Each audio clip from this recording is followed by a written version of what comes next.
Good morning, dear students. Today we are here with our social science topic, Chapter 9, Fundamental Rights, Duties and Directive Principles of State Policy, Part 2. See, in Part 1, we have already discussed about fundamental rights, its introductions and all such, and we have already discussed one of the right, and that is the right of equality. Okay, and today in this part, we are going to move on with such fundamental rights.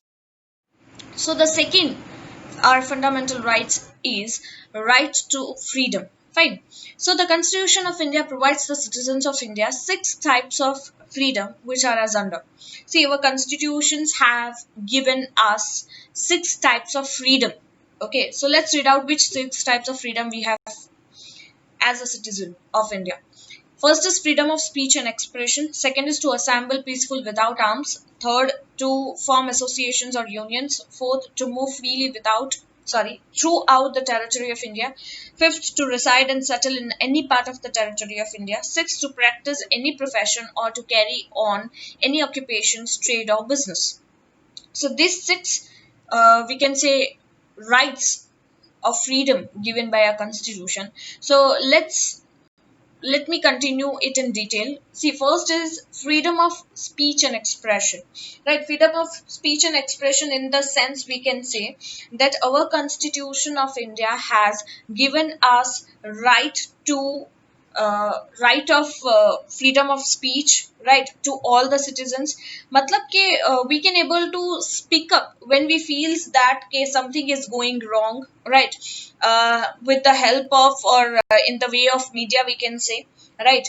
हमने देखा है कि media में लोग अपनी बात रखते हैं या through media through news channel we can able to share our expressions our feelings our what we feels that whatever things are going wrong or right or we can even suggest there.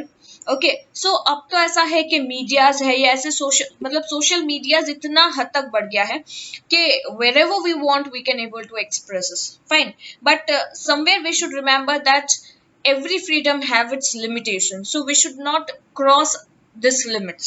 Okay, some limitations like कि किसी को mislead करना, कोई expressions गलत देना, ये सब गलत है. ठीक है, किसी भी चीज को मिसलीड करते हुए जाना, किसी को भड़काना, ये सारी चीजें नहीं होनी चाहिए. ये हमारे फ्रीडम नहीं है. ओके, फ्रीडम इज के where we can able to share what we feel, या हमें लगता है कि कोई चीज गलत हो रही है तो we can able to express it in our ways. Okay, next is to assemble peaceful without arms. See, wherever we can able to assemble का मतलब होता है इकट्ठा होना. ओके, हम जहां भी चाहे वहां हम बहुत सारे लोग इकट्ठा हो सकते हैं, but it should be always without arms, और ये एक पीसफुल मीन्स होना चाहिए. गेटिंग दैट मीन्स के हमने देखा है कि बहुत सारी जगहों पे ऐसे असेंबलीज होती है या असेंबल्ड हम होता है. जैसे for example we can say कि हम मंदिरों में जाते हैं तो इतने सारे लोग वहां पे होते हैं.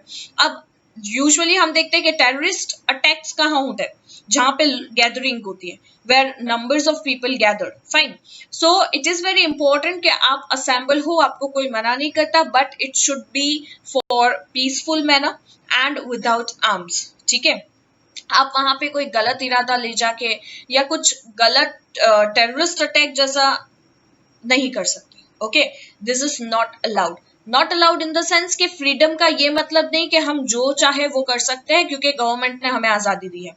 It should not be there like that. Okay, so always remember that freedom always comes with some limitations. Okay, next comes to form associations or unions. Yes, we have that freedom that we can form any associations or we can be in any of the unions. Okay, ये आजादी हमें दी गई है कि हम किसी भी associations को, कोई भी ऐसी इंडस्ट्रीज को, कोई भी ऐसे फर्म्स को ज्वाइन कर सकते हैं या किसी भी यूनियंस का पार्ट बन सकते हैं. Okay, next is to move freely throughout the territory of India. See, India is the only such country we can say that this movement is completely, we can say कि we have got this freedom. Right आप किसी भी state में जाके, किसी भी city में जाके आप सेटल डाउन हो सकते हो. राइट, आप आज गुजरात में रहते हो, कल आप महाराष्ट्र में जाके सेटल डाउन हो सकते हो, कोई आपको मना नहीं करेगा.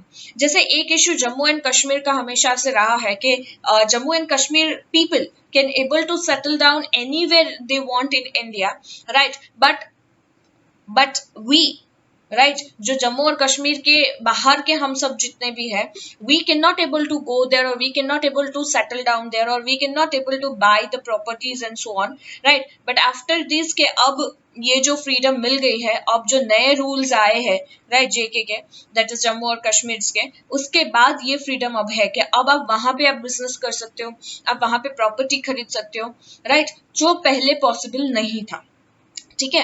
Next, to reside and settle in any part of territory of India, जो मैंने अभी कहा कि आप कहीं पे भी इंडिया के किसी भी पार्ट में जाके आप रिसाइड कर सकते हो, आप सेटल डाउन हो सकते हो, you can buy your property, you can start your business where you want, fine. So we have that complete freedom. But again बार बार मैं ये कहूंगी that freedom always have some limitations, so we should not cross that limitations जहां citizens को या हमारी public को या हम किसी को भी तकलीफ पहुंचाए या हम फ्रीडम के अगेंस्ट में जाए, हम उसका मिसलीड करें, हम उसे मिसयूज करें, ऐसा नहीं होना चाहिए। Fine. Next, to practice any profession और to carry on any occupation, trade और business, fine, this is again something like that. See यहाँ पे थर्ड नंबर हमने जो पढ़ा, टू फॉर्म एसोसिएशंस और unions, in the sense we can say कि आप कोई भी रिलीजन की एसोसिएशंस में आप जा सकते हो या आप वो फॉर्म कर सकते हो। आप एक पर्टिकुलर रिलीजन से बिलोंग करते हो तो उससे रिलेटेड आप कुछ यूनियंस बना सकते हो। This is completely you can do, okay, such type of associations में आप पार्ट्स ले सकते हो। बट ऑलवेज रिमेंबर कि अगर ये रिलीजन बेस्ड है या कोई भी किसी भी तरीके से ये बेस्ड है, but it should not harm any's feelings, anybody's feelings, right? किसी भी citizens को harm करे through their through its feelings we can say, या उनके religions को लेकर, that should not be done, fine। So last वाला यही है कि we can able to practice any profession we want, we can carry on any occupations we want, any trade or business, it's completely free। see ये सब इतने सारे freedom हम समझते हैं ये तो बहुत common ही है, इसमें नया क्या है, but you don't know childrens that कि हमारा जो पास्ट टाइम जो रहा है वो बहुत बुरा रहा है। गेटिंग, हमारे जो हिस्ट्री है, अगर आप हिस्ट्री में अगर वापस अपने पास्ट टाइम्स पे जाते हो, so we all know that Vedic age को, राइट, हमने 6 वर्णास में डिवाइड किया था। ओके, सो वे इस वर्णास के कौन से नाम है? One was Kshatriya, Brahmins first आते थे, ब्राह्मण्स फिर आते थे क्षत्रिय, सॉरी 4 वर्णास, मैं गलती से 6 बोल गई, 4 वर्णास में डिवाइड हुआ था। That was Brahmins, Kshatriya, Shudras.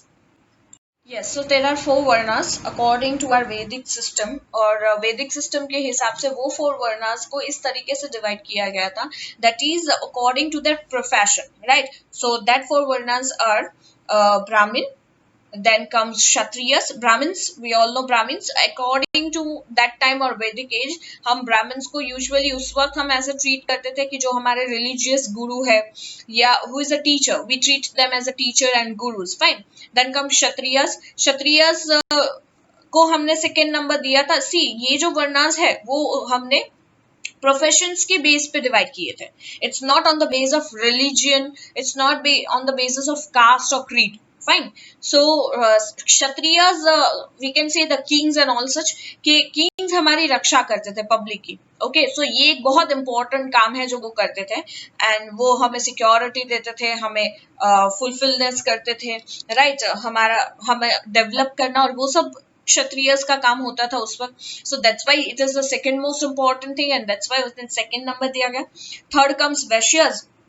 Vaishyas we can say के बाकी के जितने भी प्रोफेशंस बच गए, जैसे फार्मर्स एंड ऑल सच, वो सारे उसमें आ जाते थे। And last comes Shudras, okay. So Shudras एकदम लास्ट कैटेगरीज में आता था, राइट। वो प्रोफेशन ऐसा था कि बहुत ही जैसे वी कैन से के बहुत छोटे काम जो करते हैं उस तरीके के जो भी वर्क होते थे वाज डन इन शूद्रास। सो वैश्यस, मैंने कह दिया कि वैश्यस जैसे कि जितने भी दूसरे काम हो जाते थे ये सारे के, जैसे कोई भी बिजनेस ले लो, कोई भी टीचर प्रोफेशन ले लो, वैश्यस में आ जाते थे, एक्सेप्ट ब्राह्मणिस्ट, उसमें टीचिंग और वो सब आ गया, ओके। और वैश्यस में रेस्ट ऑफ द बिजनेसेस, और शूद्रास में आ जाता था कि what we can say art or something related like that. Okay, जैसे आर्ट है, छोटे छोटे वैसे बहुत छोटे छोटे टाइप के जो बिजनेस करते थे वो सारे इसमें आ जाते थे. Fine. So we can say कि मैं शूद्रास को सीधा मैं डाल देती हूँ कि लेबरर्स वाला ले लो आप. लेबरर्स जो सर्विस प्रोवाइड करते हैं वो काम होता था. वैश्याज उससे थोड़े आगे थे, उनका प्रोफेशन थोड़ा और अच्छा था बिकॉज वो एग्रीकल्चर में आगे थे, वो फार्मर्स थे या ऐसे दूसरे सारे प्रोफेशंस करते थे.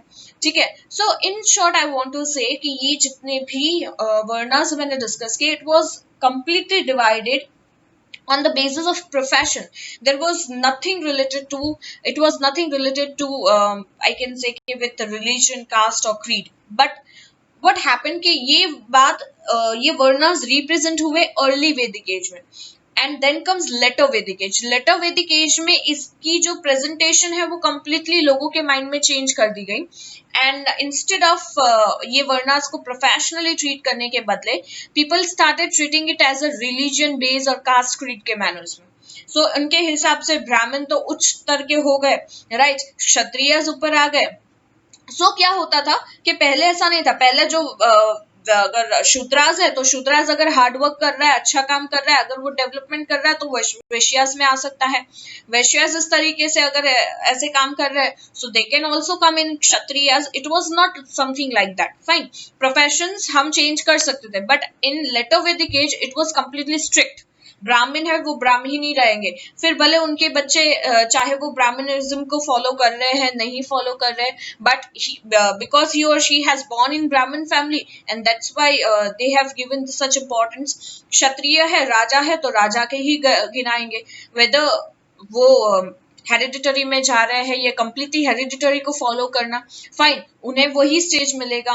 तो ये क्या हो गया कि इस चीज को कास्टिज्म के बेस में डिवाइड कर दिया लोगों ने, जिसका उसका कोई लेना देना नहीं था. और जिसकी वजह से जैसे एक शूद्रास है वो चाहे कितना ही करोड़पति क्यों ना बन जाए, वो चाहे कितना भी डेवलप क्यों ना हो जाए, फिर भी उसे कहेंगे नहीं ये तो शूद्रास है. ये I don't want to use that word but ये लोग ऐसे कहेंगे कि ये नीची जात का है या ऊंची जात का, जो यूजुअली हम सुनते हैं. सो ऐसा बहुत कुछ हमारे हिस्ट्री में हुआ है. हमारा पास्ट में इतना लोगों ने, अपने ही लोगों ने सहन किया है, या हम सब ने कहीं ना कहीं वो कुछ ना कुछ फेस किया है. और ये सब कुछ कभी भी कोई फेस ना कर सके, राइट. ब्रिटिशर्स के वक्त भी we have face such lots of such issues. Okay, and ये सारे इश्यूज हम फेस ना करें, दैट्स व्हाई ये सारे 6 फ्रीडम हमारे कॉन्स्टिट्यूशन ऑफ इंडिया और we can say constituent assembly ने इसे ध्यान में रख के बनाए हुए हैं. ठीक है, चलो. Then these rights are the of utmost importance for the overall development of personality expressions of Indian citizens for harmonious working of democracy and healthy lifestyle. So we can say कि ये 6 जो हमने राइट्स ऑफ फ्रीडम्स देखे, right of freedoms देखे, ये 6 rights ऐसे हैं जिसका इम्पोर्टेंट इसके लिए है कि ये डेवलपमेंट लोगों की पर्सनालिटी को डेवलपमेंट करने में हेल्प आउट कर रहा है. people can able to freely share their expressions or share their feelings और what they want या क्या गलत हो रहा है वो बहुत freely सिटीजन्स अपने शेयर कर सके. एक हार्मोनियस वर्किंग रहे डेमोक्रेसी में, डेमोक्रेसी में किसी भी तरह का कोई भी इश्यूज क्रिएट ना हो, राइट. एक हेल्दी लाइफस्टाइल हर एक बंदे को मिले, इंडिया के सिटीजन को, इसलिए ये फ्रीडम दी गई है. An individual can not exercise this freedom autonomously और इररिस्पॉन्सिबली. जो मैंने बार बार आगे कहा कि freedom have it's limits, right. आपको फ्रीडम मिली है इसका मतलब ये नहीं कि आप उसकी सारी लिमिट्स क्रॉस कर दो. गेटिंग, कोई भी इंडिविजुअल इस फ्रीडम का मिसयूज नहीं कर सकता, इररिस्पॉन्सिबल नहीं हो सकता, ऑटोनोमियसली उसे यूज नहीं कर सकता.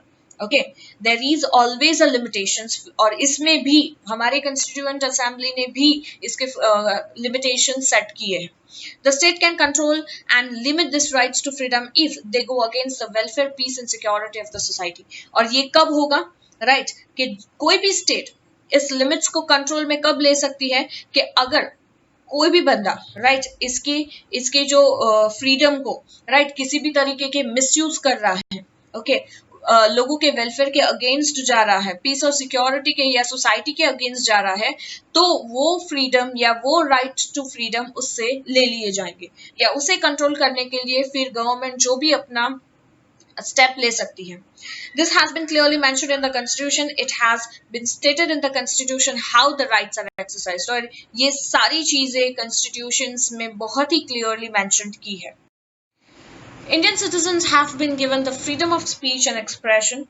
This can be expressed orally, verbally, and through gestures, but that does not provide for exercising these rights in unlimited and unrestrained manner. जैसे मैंने कहा कि हर एक Indian citizen, right, उसे ये freedom दी गई है, that is a freedom of speech and expression, but वो इसे किस तरीके से एक्सप्रेस कर सकता है, वो उसे ओरली एक्सप्रेस कर सकता है. जैसा हम देखते हैं मीडियाज में लोग बोलते रहते हैं, राइट. मीडियाज में लोग अपने एक्सप्रेशंस या अपनी थिंकिंग शेयर करते हैं.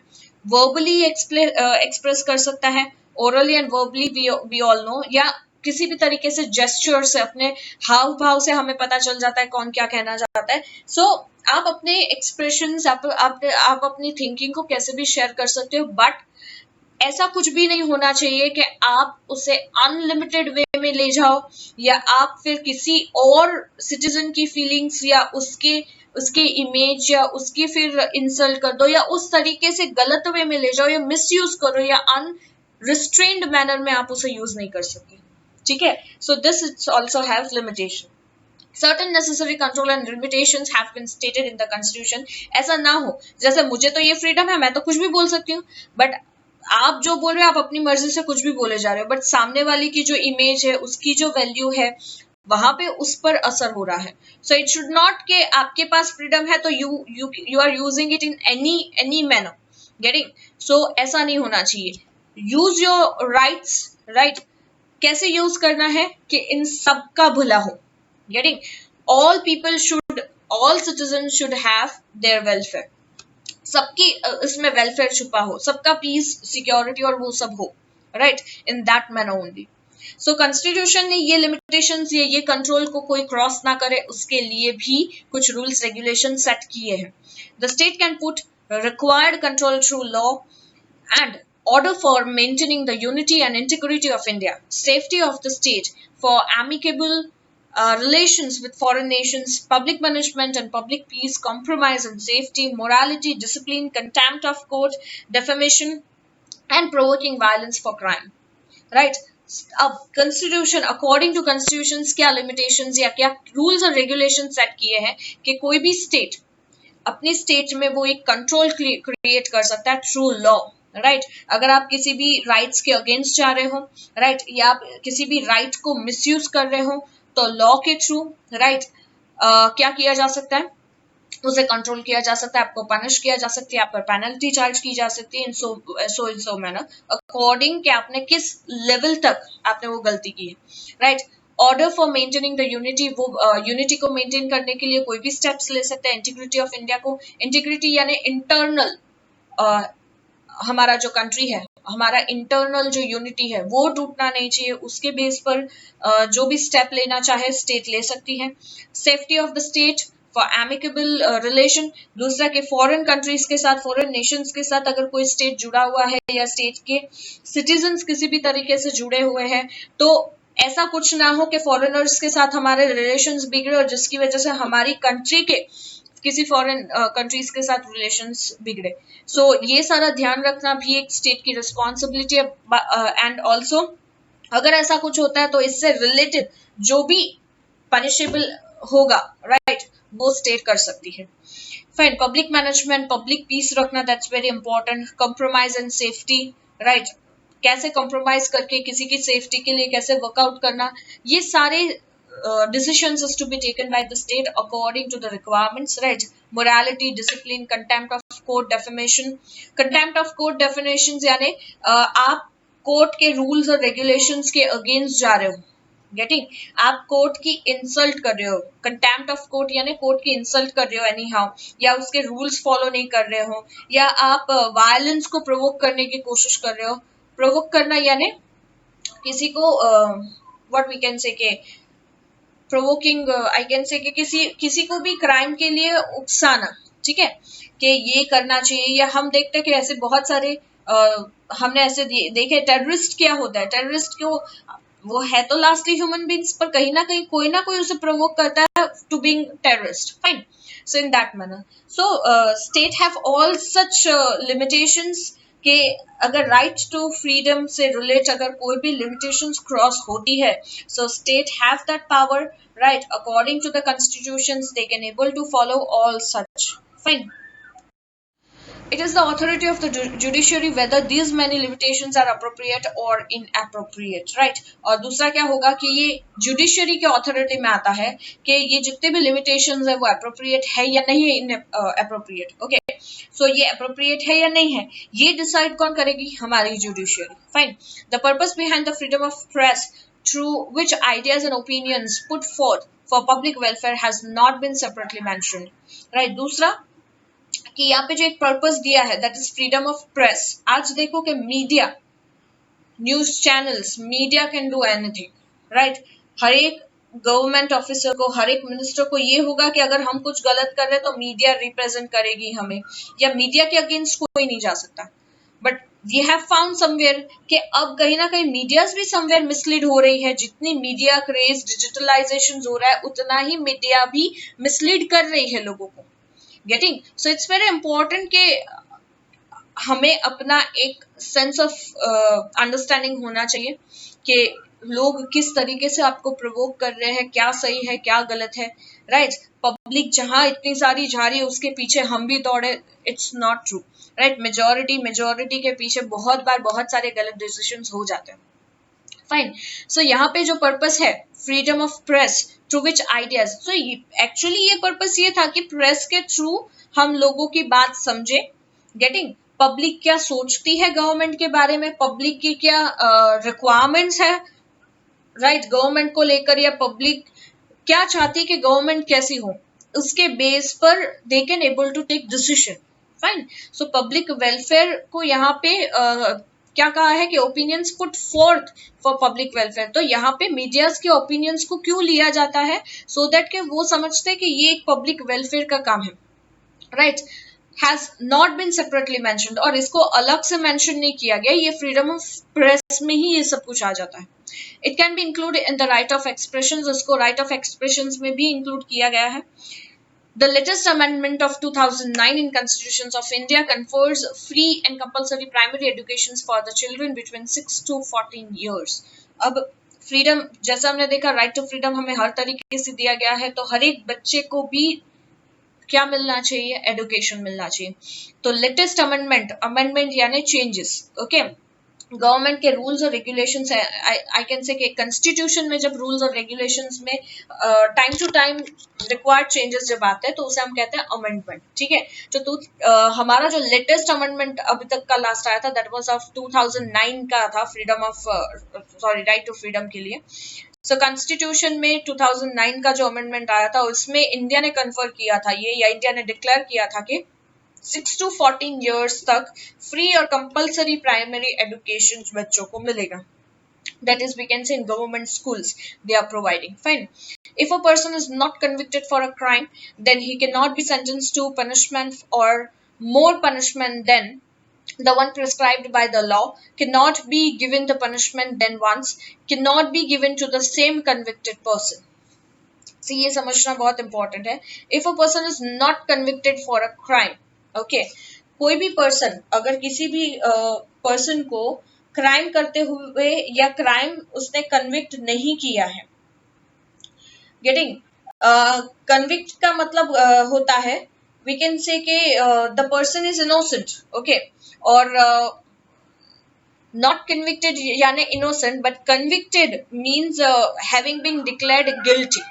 ओके, यहाँ पे देखो सेंटेंस में दिया person is not convicted for a crime, यानी किसी पर अगर कोई झूठा इल्जाम लगा दो आप और आप बोल दो कि ये क्रिमिनल है या इसने ये क्राइम किया, बट अगर वो प्रूफ नहीं हुआ है, ओके, और he is not being guilty, declared guilty, okay, जब तक उसे हमारी जुडिशरी गिल्ट डिक्लेयर नहीं कर देती, then he can not be sentence to punishment, तब तक उसे पनिशमेंट नहीं दी जाएगी जब तक उसके खिलाफ ये प्रूफ नहीं आ जाता. ओके, सिर्फ किसी ने इस पर इल्जाम लगाया और उसे जेल में डाल दिया जाए, that is wrong. Judiciary is not working according to that. Okay, judiciary proofs के पीछे देखती है, उसके सारे उस पर रिसर्च होता है क्रिमिनल पर के वेदर ही इज क्रिमिनल और नॉट, उसने उस पर्सन ने क्राइम किया है कि नहीं किया है। गेटिंग? और जब तक वो प्रूफ नहीं हो जाए तब तक उसे पनिशमेंट नहीं मिलेगी, और ना ही कोई ऐसी बड़ी पनिशमेंट और more punishment than the one prescribe by the law, right? Law में ऐसा दिया है कि इस क्राइम की ये पनिशमेंट है, बट अभी तक उस पर वो पनिशमेंट अगर डिक्लेयर नहीं हुई है जुडिशियरी के थ्रू कि ये बंदा क्रिमिनल है कि नहीं है, तब तक उसे ऐसी कोई भी पनिशमेंट अकॉर्डिंग टू लॉ भी नहीं दी जाएगी। कब तक नहीं दी जाएगी? जब तक वो गिल्टी नहीं है। गिल्टी नहीं है का मतलब कि जब तक जुडिशियरी, जब तक कानून, जब तक कोर्ट उसे गिल्टी डिक्लेयर नहीं करती तब तक। ओके, अगर वो कन्विक्टेड है, ओके, तो उसे वो पनिशमेंट दी जाएगी। Fine. So then ones cannot be given to the same convicted person. Fine. So यहाँ पे यही कहा है कि by the law cannot be given the punishment, then ones cannot be given to the same convicted person. Same convicted person यानी कि अगर वो person convicted then after होता है, okay, so उसे जो punishment दी जाएगी वो according to the law होगी। फाइन, कि उस लॉ में इस क्राइम की कौन सी पनिशमेंट दी है, in that manner he going to get the punishment. Okay, it's not such कि आपने हवा में बात की कि ये इसने ये क्राइम किया है, राइट, और हम उसे पनिश करेंगे, या हमने डिक्लेयर कर दिया and that's why he is a criminal. It's not like that, या ये हमने डिक्लेयर किया इसलिए उसे पनिश किया जाए। No, judiciary will decide, judiciary will go for all such research and all such, वो फाइंड आउट करेगी, वो प्रूफ कलेक्ट करेगी, and then after we all know कि कैसे होता है काम। No individual can be deprived of his life and liberty except by the procedure of law. Fine. कोई भी इंडिविजुअल अपनी लाइफ और अपनी लिबर्टी, अपनी फ्रीडम को, राइट, क्या नहीं कर सकता, उसे डिप्रीव्ड, उसे उसमें से हम ये नहीं कह सकते कि भाई इसकी लाइफ हमारी है, कोई भी पर्सन की, वो उसकी लाइफ है, उसके डिसीजंस है, उसकी फ्रीडम है। Getting? he'll do according to himself but by except the procedure of law. But अगर लॉ डिक्लेयर कर देता है कि इस बंदे ने कुछ गलत किया है, गेटिंग, या इसको ये अब लिबर्टी नहीं मिलनी चाहिए, ये फ्रीडम उसे नहीं दी जाएगी, तो ये किया जा सकता है। Fine. No one can be arrested without being told the ground for such arrest. Such warrant कहता है ना कि अगर पुलिस किसी को भी अरेस्ट करने जाती है तो they should have that complete document of such arrest या सच वारंट। फाइन। सो जब तक ऐसा सच अरेस्ट नहीं हो, ऐसा एक डॉक्यूमेंट आप नहीं दिखाओगे, तब तक किसी को भी आप अरेस्ट नहीं कर सकते। You have to show that papers. और अगर फिर भी आपको अरेस्ट कर लिया जाए, if arrested the person has the right to define himself और herself by a lawyer of his और हर चॉइस। बट अगर फिर भी पुलिस ने किसी भी सच अरेस्ट के बिना किसी को अगर गिरफ्तार कर लिया, अरेस्ट कर लिया, तो उस बंदे के पास पूरा राइट है कि वो अपने लॉयर को सीधा, अपने चॉइस के लॉयर को वो बुला सकता है। Getting? Next comes, an arrested person has to be brought before the nearest magistrate within 24 hours. और किसी भी पर्सन को अरेस्ट किया पुलिस ने तो उसे विदिन 24 आवर्स में मजिस्ट्रेट के सामने खड़ा रखना, that is the law, right. वो किसी भी बंदे को मजिस्ट्रेट के सामने खड़ा रखे बिना किसी को भी वो जेल में 24 आवर्स से ज्यादा नहीं रख सकता। नो पुलिस, ओके, कोई भी पुलिस किसी को अगर अरेस्ट करती है तो उसे 24 आवर्स के अंदर उसे मजिस्ट्रेट के सामने दिखाना है, राइट, और फिर मजिस्ट्रेट तय करेगी कि इसे अब जेल में रखना है कि नहीं रखना है। पुलिस अपनी मर्जी से 24 आवर्स से ज्यादा किसी को जेल में नहीं रख सकती। ओके, वो पुलिस सोचे कि मजिस्ट्रेट के सामने 24 आवर्स के बाद या बाद में कभी भी ले जाएंगे, it's not like that. Okay, ये रूल है कि within 24 hours that person should be brought to the nearest magistrate and then magistrate will decide कि whether he should be kept in custody or not. Okay, without the permission no individual can be kept in custody. जो मैंने कहा कि किसी की magistrate की permission के बिना किसी भी individual को custody में नहीं रखा जा सकता। As per the Prohibition Act, the person under arrest will not be applicable to the aforesaid matters. Right? और एक act pass हुआ था that is we called as Prohibition Act. Fine, prohibition act के हिसाब से द पर्सन अंडर अरेस्ट, जिस भी person को अरेस्ट किया गया है, will not be applicable for aforesaid matters. Aforesaid matters का मतलब जो अभी भी हमने जो ऊपर डिस्कशंस किए ये मैटर्स के बारे में, राइट। सो उस मैटर के हिसाब से या प्रीवियसली ऊपर जो भी हमने अबो स्टेटेड जो हमने देखा कि किस तरीके से उसे अरेस्ट किया जाए, कितने टाइम तक कोई पुलिस उसे रख सकती है, या 24 आवर्स के अंदर उसे मजिस्ट्रेट के सामने प्रेजेंट करना है। 24 आवर्स के में मजिस्ट्रेट के सामने प्रेजेंट कर दिया, मजिस्ट्रेट अगर कहता है कि इसे पनिशमेंट देनी है, नहीं देनी, इसको कस्टडी में रखना है, नहीं रखना, ये डिसीजंस मजिस्ट्रेट लेगा and then after further procedures होगी। ओके, सो अकॉर्डिंग ही ये पूरा वर्कआउट होगा। तो प्रोहिबिशन एक्ट के अंडर में अगर उस पर्सन को अंडर अरेस्ट कर लिया है, right, will not be applicable, तो ऊपर का जो मैटर है वो एप्लीकेबल नहीं होगा। कब नहीं होगा? हमने यहाँ पे ये मैटर कब दिखाया कि when a police is arresting a person without such arrest, getting such arrest यानी कि विदाउट कोई पेपर वर्क या कोई भी उसके खिलाफ वारंट के बिना वो उसे अरेस्ट करे, तो वो 24 आवर्स में वो अपने लॉयर को कंसल्ट कर सकता है, उसे 24 आवर्स में मजिस्ट्रेट के सामने ले जाना होगा, ये सब करना होगा। बट अगर प्रोहिबिशन एक्ट के अंडर अगर आपके पास वो सर्च वारंट है, अगर आप लीगली उस पर्सन को अरेस्ट करते हो, तो फिर ये ऊपर के मैटर्स यहाँ लागू नहीं होते, ठीक है। अब आता है प्रिवेंटिव डिटेंशन। अभी हमने प्रिवेंटिव डिटेंशन के बारे में बात की, अब ये प्रिवेंटिव डिटेंशन है क्या? सी, प्रिवेंटिव डिटेंशन का मतलब वी कैन से कि बहुत बार हम देखते हैं कि बहुत सारे लोगों के साथ, लोग यूजुअली पुलिस से डरते हैं, पर हमें डरना नहीं चाहिए बिकॉज पुलिस हमारी सिक्योरिटी और सेफ्टी के लिए। बट अब ऐसा हो गया कि यूजुअली लोग डरते हैं, वाई, उन्हें ऐसा लगता है कि हम जेल में जाए, ये पुलिस के चक्कर में नहीं पड़ना चाहिए, पुलिस हमें फंसा देगी एंड सो एंड सो। तो ऐसा कुछ नहीं हो, हमारी सिक्योरिटी के लिए कॉन्स्टिट्यूशन ने प्रिवेंटिव डिटेंशन रखा है। वो क्या है? Let's see.